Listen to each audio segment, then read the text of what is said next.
বাংলাদেশ জাতীয়তাবাদী দল বিএনপি গাংনী পৌরসভার 7 নম্বর ওয়ার্ড বিএনপি কর্তৃক আয়োজিত আজকের অনুষ্ঠানের সম্মানিত সভাপতি, প্রধান অতিথি, বিশেষ অতিথি এবং মঞ্চে উপস্থিত এবং আমার সামনে উপস্থিত সকল নেতা কর্মীকে জানাই সংগ্রামী সালাম এবং অভিনন্দন।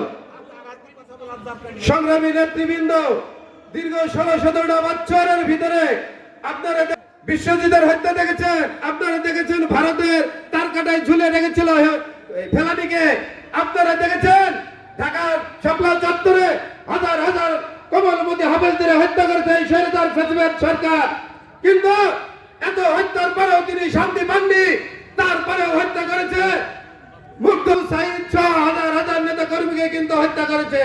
এখন তিনি ভারতে পালিয়ে গিয়েও কিন্তু বাংলাদেশের বিরুদ্ধে যে ষড়যন্ত্র করছে, এই ষড়যন্ত্র রুখে দিতে আমারও বাংলাদেশ জাতীয়তাবাদী দলকে ঐক্যবদ্ধভাবে সকল মতামত দল মত নির্বিশেষে এক ঐক্যবদ্ধভাবে থেকে এই ষড়যন্ত্র মোকাবেলা করতে হবে।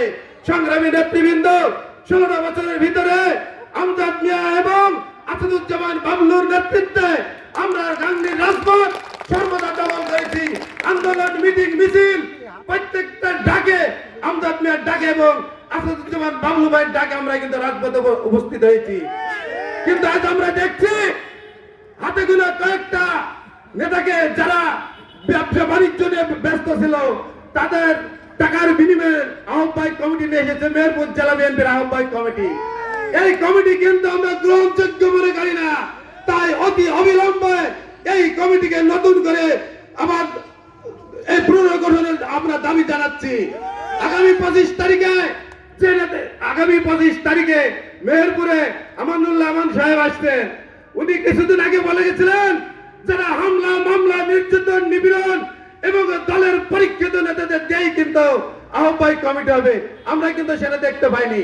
যারা নির্যাতন, নিপীড়ন, যারা মামলা, হামলা, বউ, ছেলে, মেয়ে, সন্তান, বাপ মাকে ফেলে দিয়ে ঝড় জঙ্গলে যারা ছিল তাদের কিন্তু কমিটিতে দেয়নি। কমিটি দিয়েছে যারা আওয়ামী লীগের সঙ্গে লিয়াজত করে ব্যবসা বাণিজ্য করেছে, তাদেরকে দিয়েই কমিটি দেওয়া হয়েছে। অতি অবিলম্বে এই কমিটি আমরা বিলুপ্ত চাই এবং নতুন করে আমরা আহ্বায়ক কমিটি চাই।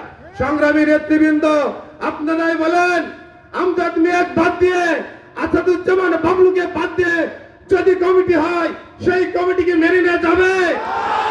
তাই আগামী 25 তারিখে আমরা এর প্রতিবাদ জানাবো কেন্দ্রীয় নেতার সামনে। এই বলে আমি আমার সংক্ষিপ্ত বক্তব্য শেষ করছি।